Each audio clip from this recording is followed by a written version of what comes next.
اللہ نے سارے نبیوں میں سب سے اعلیٰ، سب سے افضل، سب سے برتر، سب سے خوبصورت جناب رسول اللہ صلی اللہ تعالی علیہ وسلم کی ہستی کو پیدا فرمایا، اور سارے عالم کے انسانوں کے لیے نبی کا اعلان فرمایا کہ قل یا ایھا الناس انی رسول اللہ الیکم جمیعا، اب میں تم ساری دنیا کا رسول بن کے آیا ہوں۔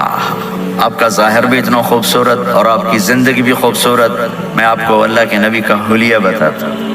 آپ تشریف لے جا رہے ہیں مکہ چھوڑ کے مدینہ، راستے میں بھوک لگی، رابغ ایک خیمہ دیکھا، وہاں ایک بوڑھی عورت بیٹھی۔ آپ نے ان سے کہا ماں جی کچھ کھانے کو ملے گا؟ پیسے دیں گے۔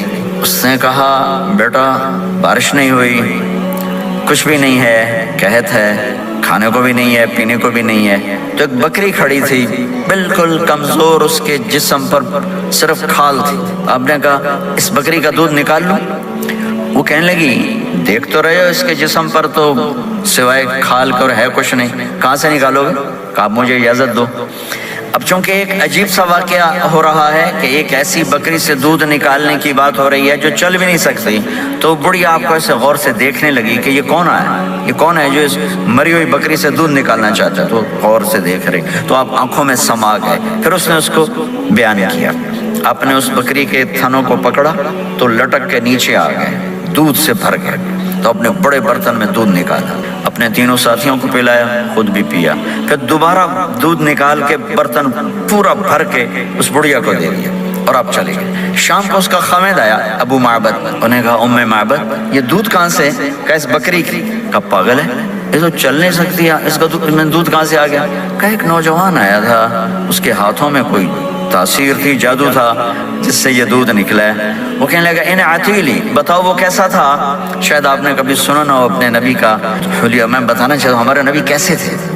کہ رأیت رجلا ظاہر الوضاء ابلج الوجه حسن الخلق لم تعبه ثجلة ولم تجر به سعلة وصيم قصيم في عينيه دعج في أشفاره وطف في صوته سحل في لحيته كثافة في عنقه ستع أكحل أحور أزج أقرن إن صمت فعليه الوقار وإن تكلم فسماه وعلاه البهاء أجمله وأبهاه من بعيد وأحسنه وأحلاه من قريب كأن منطقه خرزات نظم يتحذرن فصل لا هزر ولا نزر سبحان لم تقتحم عين من قصر ولا تشنه من طول ربعة انظر الثلاثة غصن بين غصنين۔ کیا اماں الفاظ بول گئی، آج تک عالم تھک گئے ترجمہ کرتے ہوئے، کہنے لگی میں تمہیں کیا بتاؤں، میں نے ایک شخص دیکھا، مجھے لگا جیسے 14ویں کا چاندی کپڑے پہن کے زمین پہ آ گیا، ظاہر الوضاء ابلج الوجه، چمکتا چہرہ۔ میں پورا آپ کو ایک اور حدیث بھی ساتھ جمع کر لیتا ہوں۔ عظیم الہامہ، خوبصورت سر، بڑا شدید سواد الشعر، سیاہ کالے بال، عظیم الہامہ، سر خوبصورت گولائی میں، واسع الجبین، کھلا ماتھا، ازہر اللون، کلیوں جیسا خوبصورت رنگ چمکتا ہوا۔ پھول میں چمک تھوڑی ہو جاتی، کلی میں زیادہ ہوتی، کلیوں جیسا رنگ چمکتا ہوا۔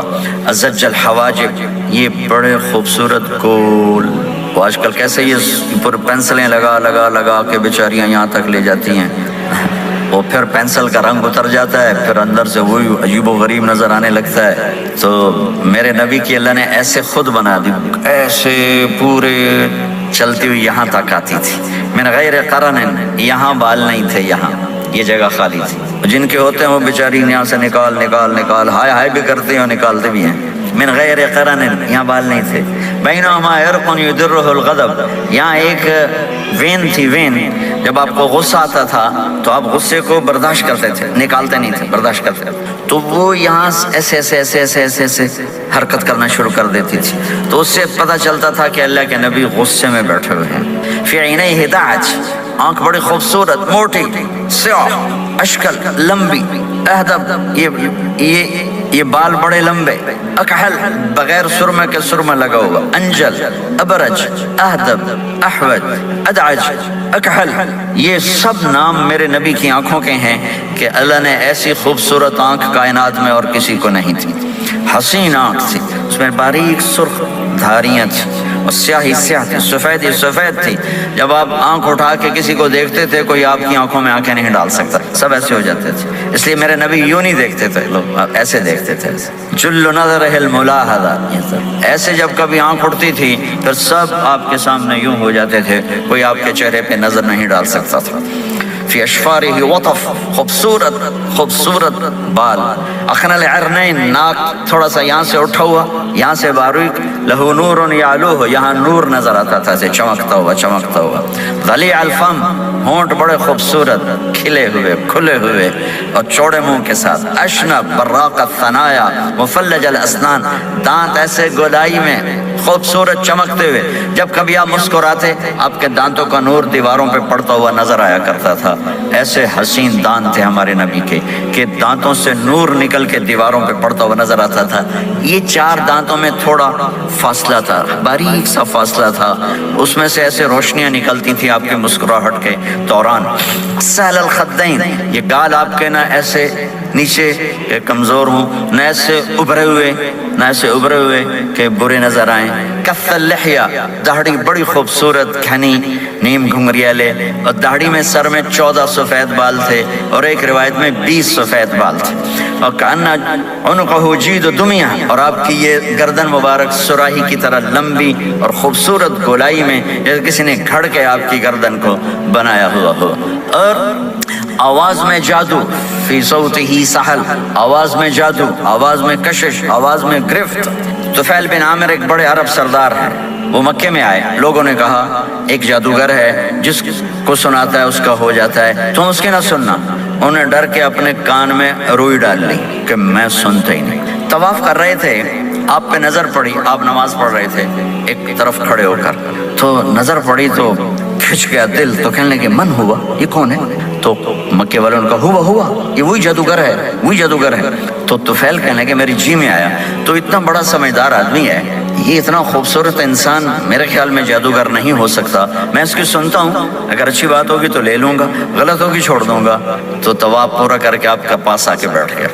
آپ نے سلام پھیرا تو طفیل کہنے لگا ما تقول یا محمد، کیا کہتے ہو محمد، کچھ سناؤ. تو آپ نے چند جملے بولے، ان الحمد للہ احمدہ واستعینہ واؤمن بہ واتوکل علیہ من یہدہ اللہ فلا مضل لہ ومن یضللہ فلا ہادی لہ. تو وہ تڑپ گئے. میرے آپ کے لیے کوئی کشش نہیں ان کلمات میں ترجمہ بھی کر دوں تو کوئی کشش نہیں، لیکن وہ عرب سمجھنے والے وہ کہنے لگا اعد فقط بلغنا قاموس البحر، ارے ذرا دوبارہ سنانا، تیرے ایک جملے نے 7 سمندر کا پانی پی لیا ہے. تو آپ نے دوبارہ سنایا ان الحمد للہ احمدہ واستعینہ واؤمن بہ واتوکل علیہ من یہدہ اللہ فلا مضل لہ ومن یضلل فلا ہادی لہ. تو کہنے لگا مجھے کلمہ پڑھا دے. آواز میں ایک کشش تھی، جو سنتا تھا وہ کھچ جاتا تھا. خوبصورت آواز. بعید ما بین المنکبین، چوڑی چھاتی کھلی چھاتی. عریض الصدر، چوڑا سینہ. سواء البطن والصدر، سینہ اور پیٹ برابر. میں معذرت سے کہتا ہوں کتنے خواتین بھی مرد بھی، آپ سجے پاسے پیٹ کھبے پاسے، آپ کھبے پاسے پیٹ کھبے پاسے، آپ سجے پاسے. دیکھتے وہ ادھر ہو تو پیٹ ادھر ہو جاتا ہے، ادھر ہو تو پیٹ ادھر ہو جاتا ہے. جو ہنستے میں پیٹ ہے کرتا ہے زبان سے نہیں، وہ پیٹ سے ہنستے گڑ گڑ گڑ گڑ گڑ گڑ گڑ. تو میرے اللہ کو انتہائی ناپسند ہے موٹا، چاہے عورت ہو چاہے مرد ہو. اور مولوی موٹا تو سب سے برا لگتا ہے. بھائی احتیاط سے کھاؤ، اللہ تعالیٰ نے کھانے کے لیے نہیں پیدا کیا ہے، اللہ نے کسی کام کے لیے پیدا کیا ہے. تو کھانے پینے کا وقت اللہ نے آگے رکھ دیا ہے، خوب ڈٹ کے کھا لینا. حلال بھی کھاؤ، احتیاط سے بھی کھاؤ. کلوا واشربوا ولا تسرفوا. اور اللہ تعالیٰ نے کھانے کا والتین والزیتون وطور سینین وهذا البلد الامین، اللہ نے اعلیٰ ترین غذا کی قسم اٹھائی اور اس میں ذائقہ نہیں دیکھا. نہ انجیر کا ذائقہ ہوتا ہے اتنا اچھا، اور زیتون تو ویسے ہی کڑوا ہوتا ہے. تو یہ اللہ تعالیٰ سموسے پکوڑے کی قسم بھی کھا سکتا تھا، مجھے سموسے کی قسم، مجھے پکوڑے کی قسم. تو اللہ نے ہمیں کھانے کا سلیقہ بتایا، طریقہ بتایا کہ اپنے یہ بوفے نہ کرو. بوفے 50 چیزیں پلیٹ میں ڈال لی ہیں اور پھر لگے ہیں جانوروں کی طرح کھاتے ہی جا رہے ہیں. میرے نبی سے ایک وقت میں 1 سالن کھاتے تھے، 1 2 کبھی نہیں کھائے، 1. اور زندگی بھر میرے نبی نے باسی کھانا نہیں کھایا، صبح کا پکا شام نہیں کھایا، شام کا پکا صبح نہیں کھایا، صرف ایک دفعہ حج کے موقع پر ام ہانی حضرت علی کی بہن مکہ میں، ان کے گھر باسی روٹی کے 2-4 لقمے لیے، ورنہ صبح کا پکا ہوا شام نہیں کھاتے تھے، یا تازہ یا فاقہ، تمہاری طرح نہیں 8 دن کا پکا کے فریج میں ٹھوک دیتا ہوں، کڈی رکھو تو کھاتی رکھو، یہ کیا یہ بھی کچھ 8 دن کا پکا کے کٹھا ہی ٹھوک دیا اندر۔ اب نکال کے بیگم اپنے ٹائم پہ گرم کر کے کھا رہی، میاں صاحب اپنے ٹائم پہ گرم کر کے کھا رہے ہیں، اب بھی برتن صاف کیتی جاندے ہیں، اب بھی کینیڈا مطلب پتہ نہیں کیا پڑا کینیڈا۔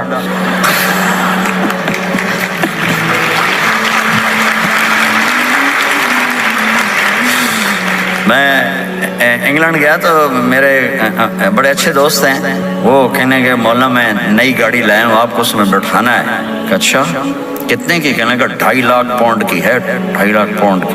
میں نے کہا اس کا ڈرائیور کون ہے؟ کہا جی ڈرائیور تو ہم خود ہی ہوتے ہیں۔ میں نے کہا پھر ہماری سوزوکی اچھی ہے جس پر ڈرائیور رکھا ہوتا ہے، صاف بھی کرتا ہے بٹھاتا بھی ہے، تم اچھے 2.5 لاکھ پاؤنڈ کی گاڑی لی ہے، ٹائر بھی خود دھو رہے ہو اور اس کے میٹ بھی خود صاف کر رہے ہو نکال کے، ابھی بیگم نے برتن بھی تم سے صاف کروانے ہیں، وہ الگ سے کام ہے۔ میرے نبی سوا البطن والصدر، میرے نبی کا سینہ اور پیٹ برابر تھا، سبط القص، بالکل ایسے سیدھا قد، بالکل، اور کبھی زندگی بھر پیٹ بھر کے کھانا نہیں کھایا، صبح کھایا شام نہیں کھایا، شام کھایا صبح نہیں کھایا، جان بوجھ کے، اور جب کھایا تو چند لقمے۔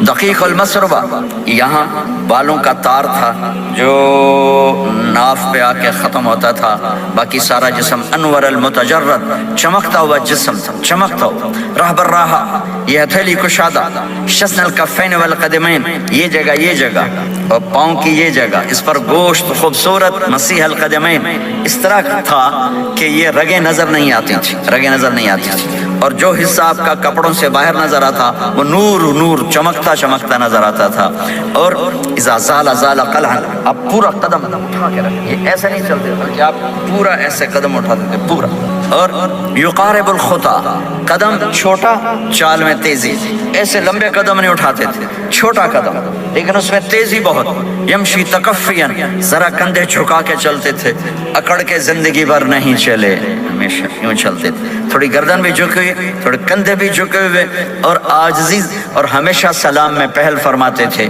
جس کو بھی ملتے تھے سلام میں پہل ہوتی تھی، اور اتنے عالی اخلاق تھے، کبھی کسی کو یوں کر کے نہیں بلایا، ہمیشہ یوں کر کے اشارہ کر کے، پورے ہاتھ کا اشارہ کر کے بلایا، اور جب کبھی آپ کو دائیں بائیں سے کوئی بلاتا یا رسول اللہ تو آپ یوں نہیں کرتے تھے، میں یوں کھڑا ہوں، مجھے فوزان کہتا ہے مولانا صاحب تو میں اتنا ہی کروں گا، جی فرمائیے کیا کہنا ہے، کوئی ادھر سے ہوگا تو میں کہوں گا ہاں جی بولو کیا کہنا ہے، پر اپنے نبی کے اخلاق دیکھو، یہاں سے کسی نے آپ کو بولا یا رسول اللہ تو آپ یوں نہیں کرتے تھے، آپ یوں کرتے تھے، جی فرمائیے، پورا اس کو سینہ دیتے تھے، کوئی ادھر سے بولا تھا یا رسول اللہ تو آپ یوں نہیں کرتے تھے، آپ پورا ایسے مڑتے تھے، پھر کہتے تھے جی فرمائیے، پورا سینہ دیتے تھے اس کو، اور پھر کوئی کہتا آپ سے بات کریں تو آپ یوں ہو جاتے، کوئی آپ سے بات کرنی آپ یوں ہو جاتے، جب تک وہ بات ختم نہیں کرتا تھا آپ اس کی سنتے رہتے تھے، اور جب کسی کی بات سنتے تھے تو بالکل اس کو چہرہ دیتے تھے۔ یہ موبائل نے ہمارے اخلاق برباد کرتا ہے، بچہ ماں سے بات کرتا ہے وہ بیٹھی موبائل دے، ہاں بولو کیا کہتے ہو، سن رہی ہوں، بولو سن رہی ہوں، آنکھیں ادھر ہوتی ہیں اور کان ادھر ہوتے ہیں، یہ جس سے بھی آپ ایسا کرو گے آپ نے اس کے دل کو تباہ کر کے رکھ دیا۔ توجہ فرمائیے، ہمارے اردو میں کہتے ہیں توجہ، تا ہٹا دو تو نکلتا ہے وجہ، چہرہ، اپنا بوتھا شریف میری طرف کرو، مجھے عزت دو، میری آنکھوں میں آنکھیں ڈال کے بات کرو۔ آپ کو صحیح سچا واقعہ سناؤں، ہمارے فیصل آباد میں ایک خاتون اسکول ٹیچر تھی، تو وہ پیپر چیک کر رہی تھی تو رونے لگی مارکنگ کرتے ہوئے، تو ان کے ہسبینڈ نے پوچھا کیوں روئی ہو، تو اس نے ایک پیپر نکال کے دے دیا، کہا اس کو پڑھو، تو اس میں ایک سوال تھا کہ بچوں سے کہ آپ کیا بننا چاہتے ہیں، تو بچے نے لکھا تھا میں اسمارٹ فون بننا چاہتا ہوں، کہ میں دیکھتا ہوں کہ میری ماں اور میرے جو فادر ہیں وہ مجھے اتنا توجہ نہیں دیتے جتنا اپنے فون کو توجہ دیتے ہیں، میں ان سے بات بھی کروں تو وہ اپنے فون میں لگے ہوتے ہیں اور اسی میں لگے مجھ سے بات کرتے ہیں، میرا جی چاہتا ہے میں بھی اسمارٹ فون ہوتا۔ تو ان کے خاوند نے پوچھا تو کیوں روئی ہو، کہ یہ تیرے میرے بیٹے نے لکھا ہے، یہ اوپر تو رول نمبر تھا نا، ان کو تو پتا تھا کس کا رول نمبر ہے، باپ کو نہیں پتا تھا کہ یہ تیرے میرے بیٹے نے لکھا ہے کہ میں اسمارٹ فون بننا چاہتا ہوں۔ تو یہ ضرورت کی چیز ہے، لیکن اب آپ تو اپنا کلچر بھول گئے۔ مراسی بڑی ایک عالی شان قوم ہوتی ہے ہمارے پنجاب میں، تو وہ ہماری پنجابی کی مثال ہے، میراسیاں دا پتر جمے انہیں چوم چوم کے مار چھڑیا۔ تو یہ سمارٹ فون نے تمہیں ٹوائلٹ میں بھی فارغ نہیں رکھا، ٹوائلٹ میں بھی سودے کر رہے ہوتے ہیں بیٹھے ہوئے۔ تو ہر چیز کی ایک ترتیب ہے۔ میرے نبی جب کسی کی سنتے تھے تو پوری طرح متوجہ ہوتے تھے، چھوٹے کو بھی عزت دیتے تھے، بڑے کو بھی عزت دیتے تھے۔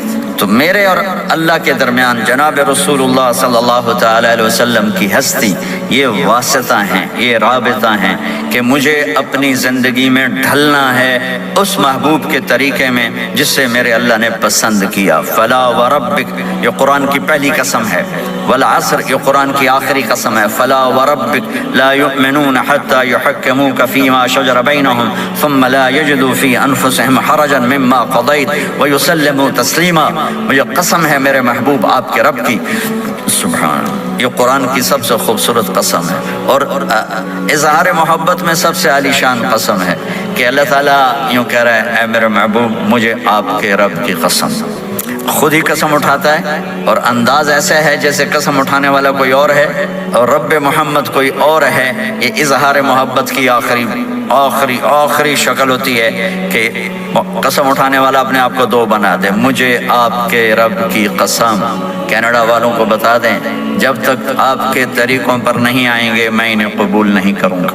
اللہ کے نبی کو راضی کرنا، ان کے خوشی کو حاصل کرنا۔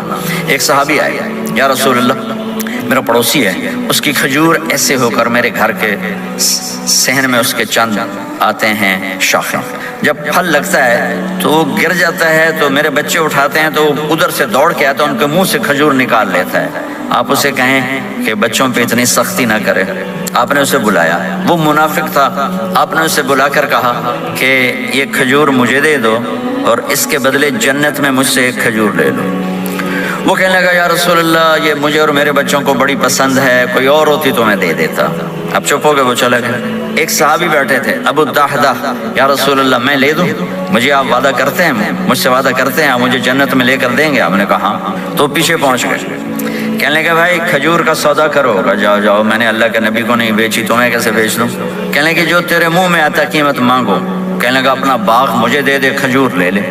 باغ میں 600 کھجوریں تھیں، تو کہنے لگا پکی بات ہے، کہ چلو باغ تیرا کھجور میری۔ انہوں نے کہا ٹھیک، مجھے اور کیا چاہیے؟ 600 کھجوروں کا باغ۔ دوڑے دوڑے آئے، یا رسول اللہ میں نے کھجور خرید لی، آپ اب اس کو دے دیں۔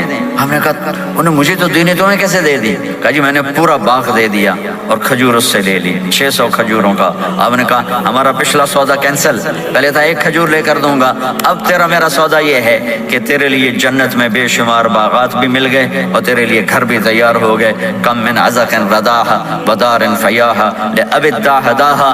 انہوں نے وہیں سے چھلانگ لگائی اور دوڑے دوڑے باغ گئے، اندر نہیں گئے، باہر سے کھڑے ہو کر کہا ام الدہدہ باہر آ جاؤ، ہم نے یہ باغ اللہ اس کے رسول کو دے دیا۔ یہ میرے عزیزو جہاں بھی رہو محمد مصطفیٰ صلی اللہ علیہ وسلم کی مبارک اور پاکیزہ زندگی کو اپنا ساتھی بنا لو، تو یہ جہان بھی آپ کا ہے، وہ جہان بھی آپ کا ہے۔ کوئی مشکل زندگی نہیں ہے، چند فرائض ہیں، 5 وقت کی نماز ہے، کیا زور لگتا ہے، کتنی دیر لگتی، 5 وقت نماز میں کتنی دیر لگتی، اور مسافر ہو تو آدھی ہو جاتی۔ روزہ سال کے بعد آتا ہے، آپ کے تو روزے ٹھنڈے ہوتے ہیں، چلو لمبے ہوتے ہیں لیکن ٹھنڈے ہوتے ہیں، ہمارے روزے تو بڑے گرم ہوتے ہیں، وہ بھی سال کے بعد ہے۔ اس میں بیمار ہو جاؤ تو معاف ہے، سفر میں ہو تو معاف ہے، بعد میں رکھ لینا۔ زکوٰۃ وہ مالدار پر ہے، حج مالدار پر ہے، غریب پر نہ زکوٰۃ ہے نہ حج ہے، تو پیچھے صرف ایک نماز رہ جاتی۔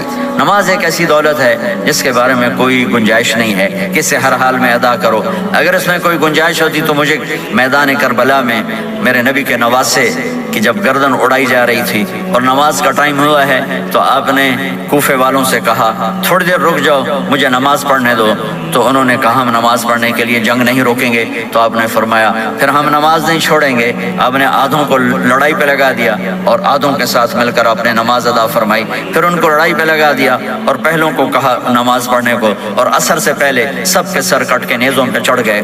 تو ایک نماز ایسی چیز ہے، بہت بڑا مجمع اہل ایمان کو نوجوان بھی ہیں، بچے بھی ہیں، بچیاں بھی ہیں، خواتین بھی ہیں، حضرات بھی ہیں، میرے نبی کی زندگی میں نماز، میرے نبی جب دنیا میں تشریف لائے اور لیڈی ڈاکٹر ہی کہہ لو، دائی شفا بنت اسد، انہوں نے آپ کو ماں کے پہلو میں لٹایا تو آپ نے ایک دم ایسے کروٹ بدلی اور سجدے میں لمبا سجدہ کیا، پھر اس کے بعد سر اٹھا کے یوں کیا اور اس ہاتھ کا سہارا لے کر اس ہاتھ کو یوں اٹھایا اور ایسے انگلی کو کیا تو ایک پورے عالم میں نور ہی نور پھیل گیا اور آپ گرے اور پھر اس بچہ جیسے ہوتا ہے ویسے آتے ہی اعلان کیا کہ میں سجدے لے کر آ رہا ہوں، اور جب آپ دنیا سے جا رہے تو آپ نے کہا نماز نماز نماز نماز نماز نہ چھوڑنا۔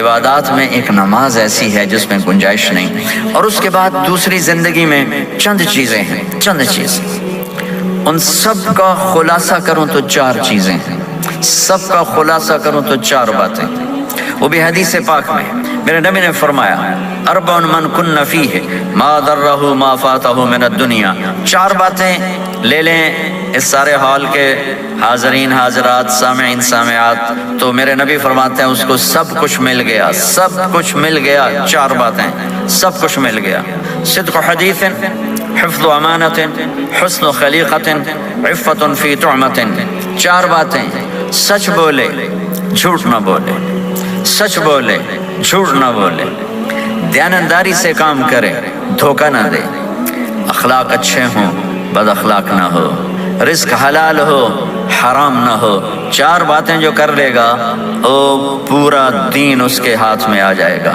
عبادات کے بعد نماز فرائض، تو ایک سچائی ہو، ایک دیانتداری ہو، ایک اخلاق اچھے ہوں اور ایک رزق حلال ہو تو ہر چیز آپ کے تابع اللہ تعالیٰ کر دے گا۔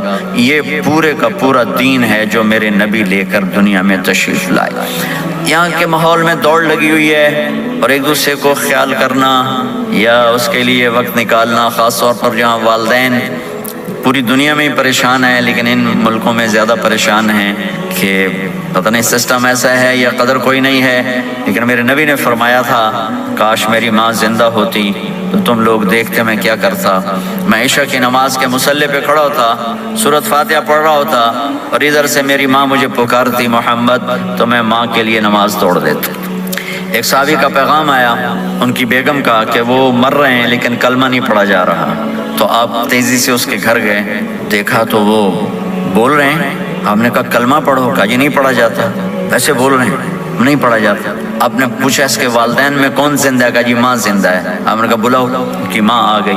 آپ نے کہا تم اس سے ناراض ہو، کہا جی ناراض ہوں۔ کیا ناراضگی ہے؟ کہ یا رسول اللہ بدتمیزی سے بولتا تھا، بس اور کوئی ناراضگی نہیں، بہت نیک بچہ ہے، تہجد بھی پڑھتا ہے، روزے بھی رکھتا ہے، قرآن بھی پڑھتا ہے، مجھ سے بولتا ہے تو سخت ہو کے بولتا، ریش ہو کے بولتا۔ تو آپ نے کہا معاف کرتے ہو؟ کہا نہیں میں نہیں معاف کرتا۔ تو آپ نے فرمایا میں اسے آگ لگا دوں پھر سفارش کرو گے؟ کہا ہاں پھر تو کروں گے۔ کہا اگر تو نے معاف نہ کیا تو اللہ اسے جہنم میں ڈال دے گا۔ انہوں نے کہا نہیں میں معاف کرتی ہوں۔ جب ماں نے کہا میں معاف کرتی ہوں، آپ نے کہا کلمہ پڑھو، تو اس نے کہا لا الہ الا اللہ، اور اس کی جان نکل گئی۔ پھر آپ نے ان کا جنازہ پڑھایا اور فرمایا کہ جس نے ماں باپ کو دکھ دیا اس پہ اللہ کی لعنت، اس پہ زمین آسمان کی لعنت، ان کی نہ نماز قبول ہے نہ روزہ قبول ہے نہ صدقہ قبول ہے۔ تو مجھے آپ اکثر نوجوان نظر آ رہے ہیں، آپ فیملیز والے ہیں، اپنے ماں باپ کو عزت دیں، اپنے ماں باپ کے پاؤں دھو کر پئیں، ان کی دعا لے لیں، وہ دعا آپ کو کہاں سے کہاں پہنچا دے گی۔ ماں باپ کی دعائیں وہ کام کرتی ہیں جو نہ امریکن ڈالر کرتا ہے، نہ کینیڈین ڈالر کرتا ہے، نہ برٹش پاؤنڈ کرتا ہے، نہ پاکستانی ہندوستانی روپیہ کرتا ہے۔ ماں باپ کی دعاؤں سے ساتوں آسمان کے دروازے کھل جاتے ہیں، زمین آسمان کی برکتیں سمٹ کر ان لوگوں کے پاؤں میں آتی ہیں جو اپنے ماں باپ کی دعا لیتے ہیں۔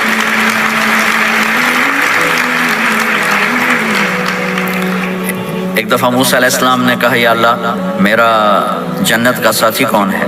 تو اللہ تعالیٰ نے فرمایا کہ وہ جو فلاں آدمی گوشت بیچنے والا، اس کو ہم قصاب کہتے ہیں، قصائی، یہ کوئی اتنا بڑا معزز پیشہ نہیں ہوتا۔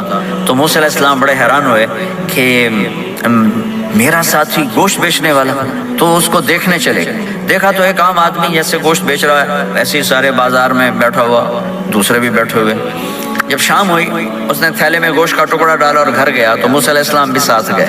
تو اس نے جا کر گوشت کو کاٹ کے ہانڈی میں چڑھایا، آٹا گوندنے لگا، آٹے کو رکھ دیا، پھر سالن تیار کیا، پھر روٹی تیار کی۔ ایک عورت بوڑھی یوں کر کے چارپائی پہ لیٹی ہوئی تھی، اس کو ہلایا جلایا، ماں جی اٹھ کے بیٹھ گئی، تو اس کو ہاتھ کا سہارا دے کے کھانا کھلایا، اپنے ہاتھوں سے کھلایا، کھلاتا رہا۔ جب اس نے کہا بس تو اس نے اس کا منہ صاف کیا، کلی کرائی۔ جب وہ لیٹنے لگی تو کچھ بولی، تو موسیٰ علیہ السلام دور کھڑے تھے، سمجھے نہیں کہ یہ کیا بول رہی۔ تو موسیٰ علیہ السلام نے پوچھا یہ کیا کہہ رہی تھی؟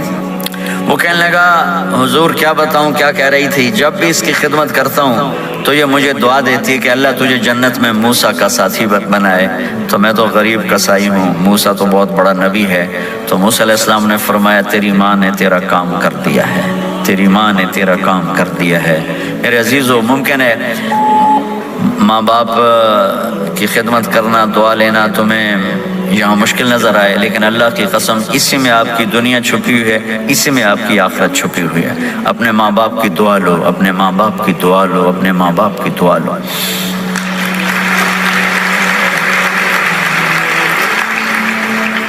دوسرا رشتہ ہے یہاں خاوند اور بیوی کا۔ پورے ویسٹ میں طلاقیں بہت زیادہ ہو گئی ہیں، بہت زیادہ طلاق کی ریشو بڑھ گئی ہے۔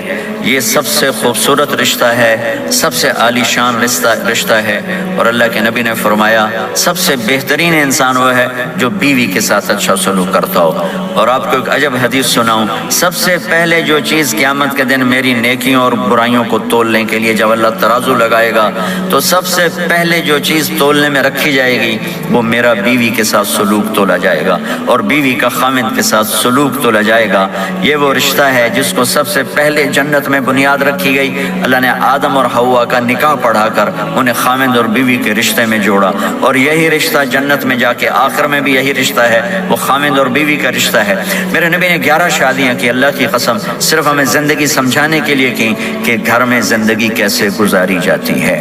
نماز کے لیے ایک لوٹا پانی چاہیے، 10 منٹ چاہیے، لیکن گھر میں اچھے اخلاق کے لیے بہت بڑا ظرف چاہیے۔ بیوی کے اخلاق و خامد کے لیے، خامد کے اخلاق و بیوی کے لیے، یہ اتنا خوبصورت رشتہ ہے، اتنا بنیادی رشتہ ہے کہ تمام رشتے اس کے سامنے چھوٹے پڑ جاتے ہیں۔